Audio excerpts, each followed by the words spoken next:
নমস্কাৰ প্ৰিয় বন্ধু-বান্ধৱীসকল, আজি আকৌ পুনৰ আৰম্ভ কৰিছোঁ ভাৰতীয় আৰ্য ভাষা গোষ্ঠী নামৰ এটি ভিডিঅ' অসমীয়া বিষয়ৰ অসমটেট 2019 অতি গুৰুত্বপূৰ্ণ বিষয়। এই ভিডিঅ'তে আপোনালোকে পাব আপোনালোকৰ ভাৰতীয় আৰ্য ভাষা গোষ্ঠী কেনেকুৱা ধৰণৰ কুৱেশ্যন আহিব পাৰে, পৰীক্ষাত কেনেকুৱা ধৰণৰ কুৱেশ্যন সুধিব পাৰে, গোটেই ধুনীয়াকৈ বুজাই দিয়া হৈছে আপোনালোকক ভিডিঅ' আকাৰে।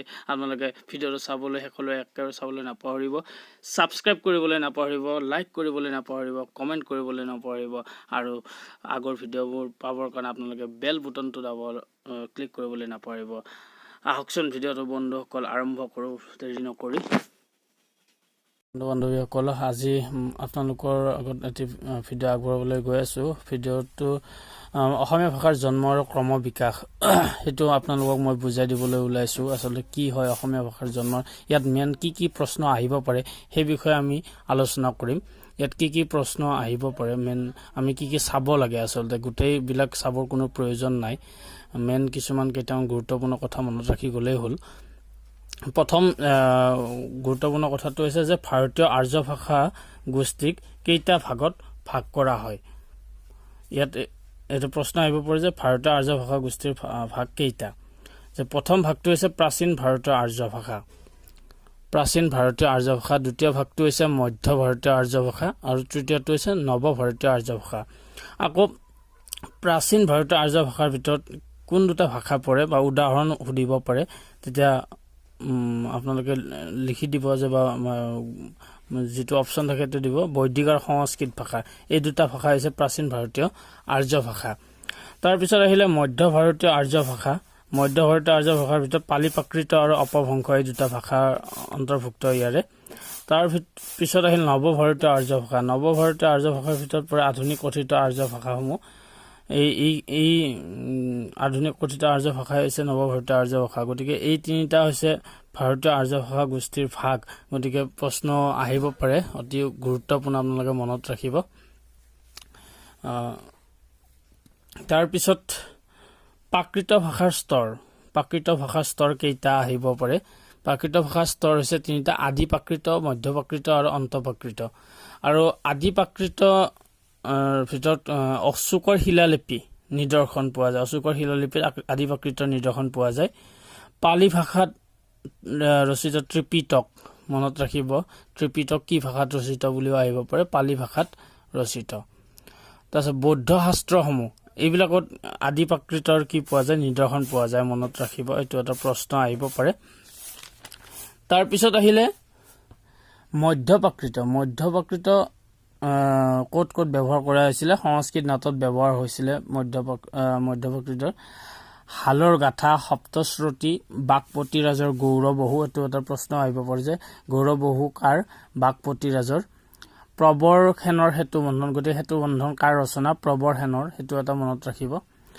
আৰু জৈন ধৰ্ম গ্ৰন্থত মধ্য প্ৰাকৃতৰ নিদৰ্শন পোৱা যায়। গতিকে আহিব পাৰে যে ক'ত মধ্য প্ৰাকৃতৰ নিদৰ্শন পোৱা যায়, এইটো মনত ৰাখিব।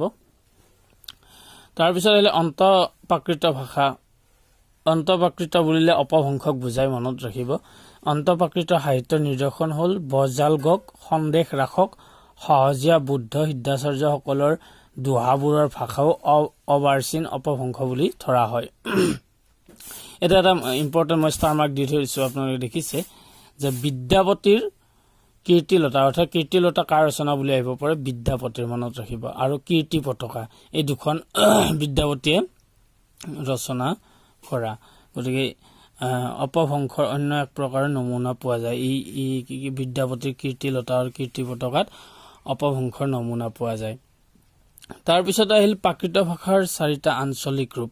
এইটো একেবাৰে মনত প্ৰয়োজনীয় প্ৰশ্ন যে পূৰ্বাঞ্চলৰ মাগধী, মধ্য দেশৰ সৌৰসেনী, দক্ষিণ পশ্চিমাঞ্চলৰ মহাৰাষ্ট্ৰী, উত্তৰ পশ্চিমাঞ্চলৰ পৈশাচী। মই এনেকৈ দেখাইছোঁ আপোনালোকৰ মনত থাকিবৰ কাৰণে। চাওক, ভাৰতীয় আৰ্য ভাষাক 4টা ভাগত ভাগ কৰা আছে। প্ৰাচীন ভাৰতীয় আৰ্য ভাষা, বৈদিক সংস্কৃত ভাষা ইয়াৰ অন্তৰ্ভুক্ত, মধ্য ভাৰতীয় আৰ্য ভাষা, পালি প্ৰাকৃত আৰু অপভ্ৰংশ ইয়াৰ অন্তৰ্ভুক্ত, নব্য ভাৰতীয় আৰ্য ভাষা, আধুনিক কথিত আৰ্য ভাষা ইয়াৰ অন্তৰ্ভুক্ত।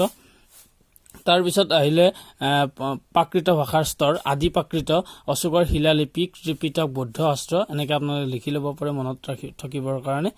তাৰ পিছত আহিলে মধ্য প্ৰাকৃত বাগপতি ৰাজৰ গৌৰৱহু প্ৰবৰ সেনৰ হেতুবন্ধন জৈন ধৰ্ম এইবিলাক মধ্য প্ৰাকৃত অন্তৰ্ভুক্ত তাৰপিছত অন্তৰ্প্ৰাকৃত অন্তৰ্ভুক্ত হৈছে বিদ্যাপতিৰ কীৰ্তিলতা কীৰ্তি পতাকা এইবিলাক এনেকৈ মনত ৰাখিবৰ কাৰণে আপোনালোকে লিখি ল'ব পাৰে এটা সহজ পদ্ধতি মনত ৰখাৰ তাৰপিছত প্ৰাকৃত ভাষাৰ আঞ্চলিক ৰূপ মাগধী সৌৰসেনী মাগধী হৈছে পূৰ্বাঞ্চলৰ সৌৰসেনী হৈছে মধ্য দেশৰ মহাৰাষ্ট্ৰীয় হৈছে দক্ষিণ পশ্চিমাঞ্চলৰ আৰু পৈশাচী হৈছে উত্তৰ পশ্চিমাঞ্চলৰ গতিকে এনেকৈ লিখি ল'ব আপোনালোকে মনত থাকিবৰ কাৰণে তাৰপিছত আহিলে প্ৰাচ্য অপভ্ৰংশৰ শাখা ৰাঢ় পশ্চিমবংগৰ উপভাষাৰ সৃষ্টি হৈছিলে বৰেন্দ্ৰ উত্তৰ মধ্যবংগৰ উপভাষাৰ সৃষ্টি হৈছিলে বংগ পূৰ্ববংগৰ উপভাষাৰ সৃষ্টি হৈছিলে কামৰূপ অসমীয়া আৰু কথিত ভাষাৰ সৃষ্টি হৈছিলে গতিকে এনেকৈ আপোনালোকে লিখি ল'ব পাৰে মনত থাকিবৰ কাৰণে গতিকে আপোনালোকৰ সুবিধাৰ কাৰণে এই ভিডিঅ'টো বনাইছোঁ